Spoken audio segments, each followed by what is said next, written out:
Hi guys, Nikhil here. Welcome to Salesforce Troop. This is the third session of our LWC testing with Jest series.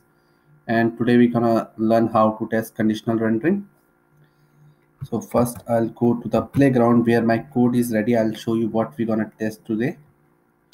So if I zoom it, I have a checkbox on my screen. I have a card on which I have a checkbox, and below checkbox I have a text, and the text will be hide and show, means conditionally rendering that text based on the checkbox value. So if I click it here, show password, so it will show the password. If I hide it, so it will show the stars. So this is what we're gonna test. Let's go to our VS Code and create the component. We know how to create. Go to command palette, select create lightning web component, and I'll give the name my conditional rendering. So my component is ready. I'll go quickly to my playground. I'll just copy paste the code. So we have created a local property is visible, initialize it with the false, and import the track. I just add the track decorator, and below that I have a chain handler that gets called when the checkbox get ticked. And we all know how to fetch the value of checkbox. It's event.target.check, not dot value. And I'll go to the HTML as well. I'll copy paste the card, and I'll add that within the template tags.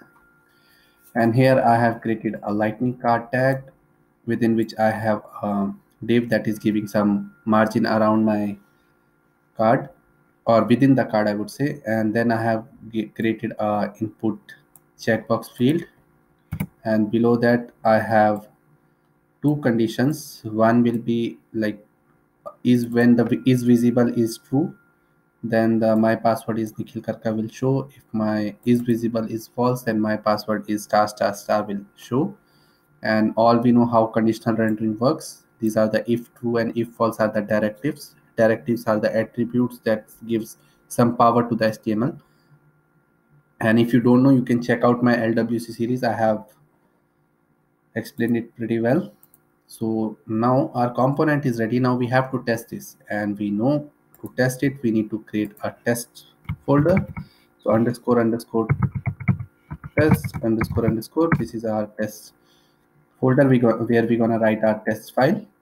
And below this, under this folder, we're gonna create a test file that is the same name as your component, that is my conditional rendering dot test dot js. Make sure to add this extension dot text dot js, and the name should be same, my conditional rendering. I hit enter. So now my test file is ready, and we know to start writing test case we need to import the create element from LWC. Then we have to import the our component, that is my conditional rendering from, and the component name you can make sure is the name of your class, that is my conditional rendering. So we are making sure the input is correct and the path is correct. C is the namespace. Now the default structure also we know, because we already have written two, like in last previous lecture also we know we have seen how to write the tests. Then so it start with a describe block, and in describe block we usually give the meaningful name for our test suites. So I'm giving the component name itself, c hyphen my hyphen conditional hyphen rendering suite, and the callback function within which we're gonna write our tests. And to write the test you can use it block as well as test block. So I prefer test, but this time let's try with the it as well. And here we'll write our message of our test case, and here we'll write our the logic for our test case. So the message for first what we're gonna test here is, by default this text should be visible, and because we have initialized this variable with the false value, so by default this text should be visible. So what we're gonna do here, I'll go to JS file. So first thing I'll do in before each, because in previous lecture we have seen it's always good to create a before each for creating your component and attaching it to the DOM. Okay, so I'll create for each. For each will run every time or before each test case runs, and here we write our, we'll create our element. Now we know how to create an element as well. We'll use create element method. We'll pass what sort of element we want to create. We want to create our element name c hyphen my hyphen conditional. I'll copy paste this as well. That is also fine for me, already written. So my tag should be this, so it will create a tag like this. Okay, so create element will create the tag, and the second property, it is an object that will say inside this tag render this component. Then you need to pass the component. So what it's gonna do is gonna create the tag of c hyphen my hyphen conditional rendering, and within that it will take this HTML and add it. Okay, so that's why we are giving the path of the actual component template. So it's the actual component path ideally. So before every component or every test case runs, this create an element, and it will attach the element to the document.body.append child. And you have seen how behind the scene just use JS DOM to render it in my first video. So you are clear, I hope so, with these concepts. So our element is ready, our component is rendered in the DOM. Now we'll write our test case. I'll first test, don't show the, so it's better we'll use double quotes here because I'm using a single quote in the don't show the password. That's my first test case. And to do that, what I'm going to do is first I'll query my element, and now you know how to query the element, that is document.query selector and your tag name. Once you get it, you are fetching this particular element, whatever we have rendered in the body tag, under the body tag as a child. So now your element is available. Now in our HTML, what we want to test is whatever the data comes under this div tag, and that data is totally depend on the is visible property. So I have given a class name user info. So I know I have class. You can use this class as well, but these are the most common class, so it's always prefer to take the unique class. So I'll go to my test case. I'll say element dot shadow root dot query selector and fetch this class. So it's gonna fetch this particular element that has the user info class, and we'll store this in a variable called password element, I'll say. So now your password element is available. Now we need to check what's inside this particular element. So I'll say, sorry, we are expecting, now we are asserting actually. We'll say password element dot text content. It means what is inside that particular element as a text is to be ideally what it should be my password is star star star. And so I'll copy paste and add it here. And now we're gonna run our test case. So our test case is ready, in which we are testing by default whenever the component renders, fetch the element user info with the class user info and see its content is my password is star star star. It means it's not showing the password.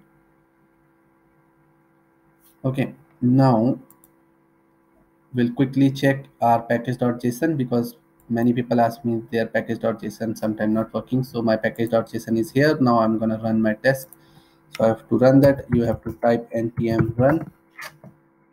Then we'll type our script, that is watch, that keep an eye always. So I'll say test unit watch. And in my previous lecture we were struggling like how to run a particular test. So you give -t, that is an argument, and if I type your component name, that is my conditional rendering dot test dot ts, so it will run now only for your particular test file.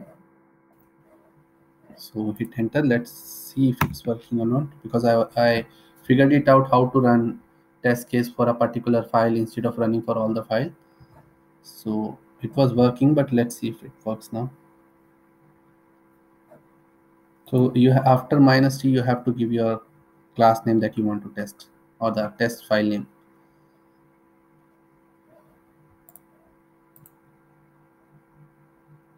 And it throws an error. That's a good thing. We'll see what's, because it should be expect not accept. That was my mistake. And let's see if it runs again. So we are expecting the text. Within that it should be my password is star star star. So now our test case is passed.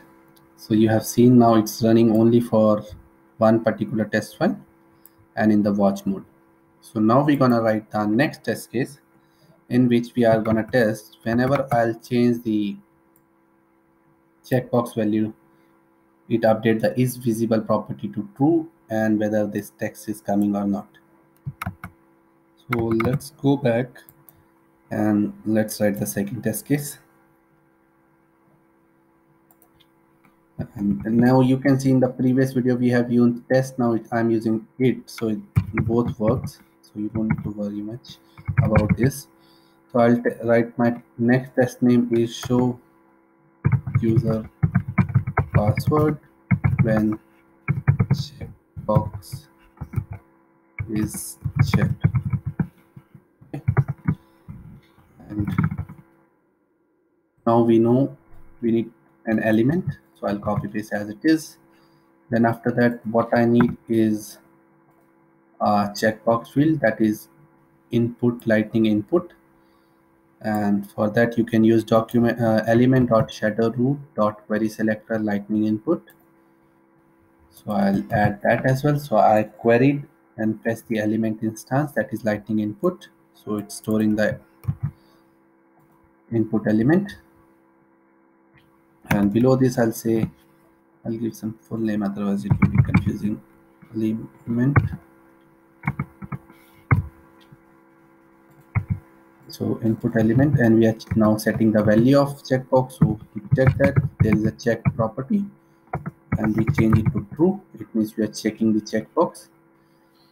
Now as soon as we check that, we are adding a event handler that is on change, and in our previous video we have seen how the event testing works. So same thing we're gonna do here as well.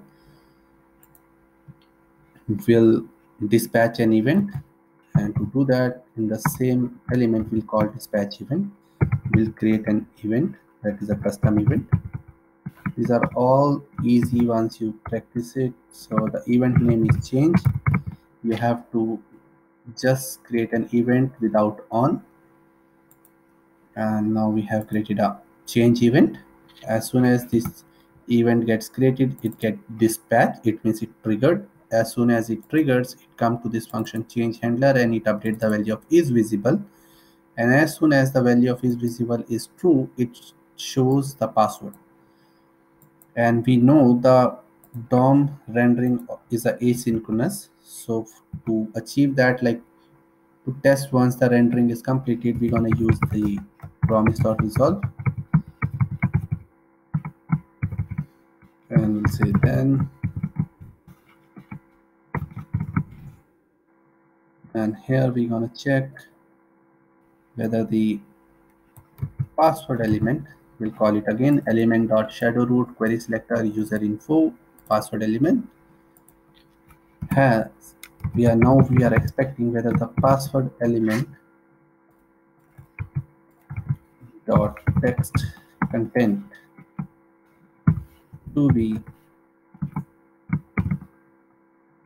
and actual values I'll just copy paste from the screen, It should be now my password is Nikhil Karkar.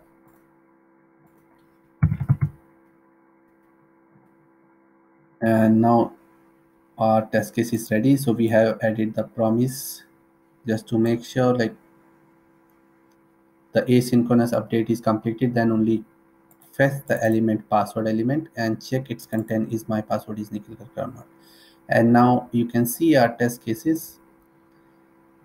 For the test suite, my conditional rendering suite, that's giving the described text that we have given, and then your test cases name, don't show the password and password, show user password, one checkbox is checked, both are passed. And this is how you test your conditional rendering. So that's it for today's video, and if you guys have any question or any query, you can ask me anytime in the comment box. And please do like, share and subscribe, and thanks for watching it.